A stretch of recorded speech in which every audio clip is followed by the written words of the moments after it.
હું કેદારનાથ જવાનો હતો, એટલે 4 ધામ જવાનો હતો. 4 ધામ જતા પહેલા છાયાબેન મારા ઘેર આવ્યા. છાયાબેન હતો કે વર્ષે જાત્રા કરીને આવ્યા. મને કહે કે કેદારનાથની જાત્રા બહુ કઠિન છે, જીવતા આવ્યા તો આવ્યા. તમે ખચ્ચર પર જશો તો તમારી સાધો સુકાઈ જશે, પેલી છોડાઈ જશે. અને વરસાદ ચાલુ હશે તો ખચ્ચર 101% ભૂઈ પડશે. આ બધું છાયાબેને મને કહેલું. હું 4 ધામ તો યમનોત્રી કરીને આવ્યો, ગંગોત્રી કરીને આવ્યો, અને કેદારનાથમાં તમારી ગાડી ફાટા હેલિપેડ પર ઊભી રાખી. પછી મારા બધા પેસેન્જરો ઉતરી હેલિપેડમાં ગયા. એટલે કે 2 દિવસ સુધી કોઈ તમને ટિકિટ મળવાની નથી. પછી અમારી ગાડી ફાટા ગુજરાત સમાજની આપણે છે ત્યાં આપણે રાખ્યા. રાત્રે અમે બધા ત્યાં રોકાયા. સવારે ગાડી પછી ગૌરીકુંડ જવાની હતી, જો ગોળામાંની છે. પછી હું તો નિશ્ચય કરેલો, જલારામ બાપાને કહેલું કે મારે દર્શન કરાવવા હોય તો કોઈ પણ સંજોગોમાં મને હેલિકોપ્ટરની ટિકિટ અપાવો. આવું હું ગેસ્ટ હાઉસમાં બેસી નીકળ્યું. બધી ગાડીમાં બધા બેસી ગયા. પેલા બધા કે હેઠળ નહીં મળ્યા, તારું દર્શન રહી જઈએ. હું કહ્યું ગમે તે થાય. પછી સવારના હું નાહી ધોઈને જલારામ બાપાને પગે લાગ્યો, અને પગે લાગીને પછી મારો ફોટો છોડી જ રાખ્યો. પછી જઈને હું જોયું બહાર ગેલેરીમાં ગયો. ગેલેરીમાં ગયો અને હું સામે બિલકુલ ફાટા પોલીસ સ્ટેશન. પછી હું મારી વાઈફને કહ્યું કે તું અહીં બેસ, હું આવું છું પોલીસ સ્ટેશન. પોલીસ સ્ટેશન ગયો. પીએસઆઈ હાજર હતા. પીએસઆઈને હું નમ્ર વિનંતી કરી કે હું ગુજરાતનો પોલીસ છું અને મને તમે કોઈ પણ સંજોગોમાં ટિકિટ કરો. કે સાહેબ અહીંનો 10 મેજિસ્ટ્રેટની હમણાં જ હું ટિકિટ લઈને આવ્યો, કોઈ સંજોગોમાં થાય નહીં. હું કહી સાહેબ કોશિશ તો કરો મારા માટે.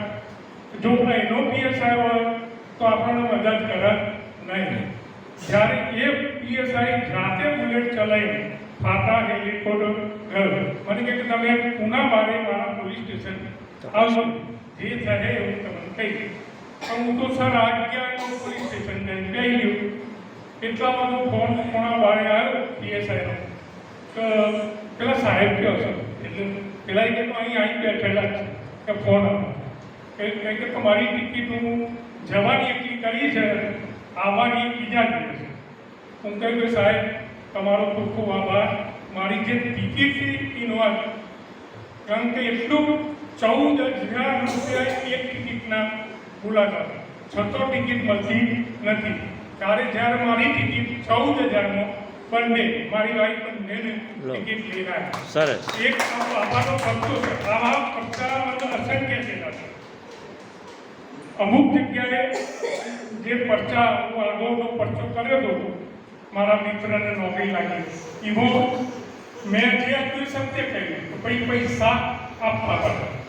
પૈસા આપવા પડે. એ ગોસ્વામીનો છેલ્લો દિવસ નોકરીનો. અને જયસ્વાભાઈને ખબર છે, એ રોજ અમદાર હતો અને એ અમારા જોડે ડેમ હતો અને એ નોકરી છેલ્લા દિવસે લાગેલી, પણ પૈસે થોડા. પણ બાપાને રસ્તો કઈ રીતે બતાવ્યો? ખાલી એક ભાઈને ગાળુડી વિશે પૂછ્યું કે ગાળુડી હત્યાકાંડ વિશે શું જાણો? એટલે પેલા જવાબ આપીને આવ્યું, નામ હું પીટી પટેલ. પીટી પટેલ તો કે બસ અમે સાહેબ નીકળીની ગાડી જોઈ. સાહેબ નીકળ્યો, પતી ગયો, બધું કમ્પ્લીટ કરીને નીકળ્યા ગાડી. એના પાછળ અમે રિક્ષા ઓબાવાડીમાં નતા, ઓબાવાડીમાં ઘેર ગયા. ઘેર જઈને અમે પાછળ રિક્ષા લઈને થોડી વાર ફ્રેશ થવા ગયા અને ઘર દાખલ થયા. દાખલ થતા હસી સાહેબ મને કે આવો આવો. અલ્યા તો મને પ્રશ્ન ગાળુનું શા માટે કર્યું? મને ઓળખતા નથી. એટલે સાહેબ માત્ર ઘેરનું પગ ચાલતું હતું, એટલે મેં 1 સેકન્ડના ટાઈમે મોડા ચાલતા નતા. એટલે એમણે કહ્યું કે હું ડેપ્યુટી કલેક્ટર હાજી મંજીમાં ઓફિસર પીટીમાં ડેપ્યુટી કલેક્ટર હતો હું જાણે હતો પાણી ગાળવાનો પ્રશ્ન પડે પછી સાહેબને કહ્યું બધું કરવા જો ગમે તેમ કરવા આ માણસની છેલ્લો દિવસ લગાવો સારું એટલે કે સારું પૈસા લેનાઈ જઈએ અમુક પૈસા 25,000 બરોબર 6 પૈસા આવ્યા અને એ રસ્તો જલાલમાં પણ અને એ ભાઈને પહેલથી ઇન્ટરવ્યુ આવતા પહેલો મેં બાધા લખાઈને અહીંથી નીકળ્યો